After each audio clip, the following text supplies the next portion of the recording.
Have you ever tried to picture how a gas furnace works? It's a hot topic, so let's take a look.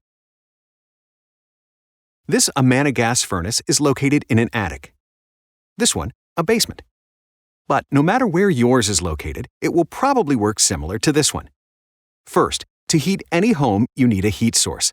And for a gas furnace, like this one, that source is natural gas or propane. If that sounded obvious, then you'll love what happens next. When heat is needed, valves release gas to be ignited by an igniter. The resulting flame heats the air inside the heat exchanger. A blower moves air over the heat exchanger and into your home's ductwork. And just like that, your house is as warm and cozy as the temperature you set on your thermostat. Some gas furnaces, such as multi-stage or modulating systems, offer additional energy-efficient performance. Speaking of heat exchangers, a condensing furnace can actually capture normally wasted exhaust heat energy using a secondary heat exchanger. You get the picture. To learn more, visit our website.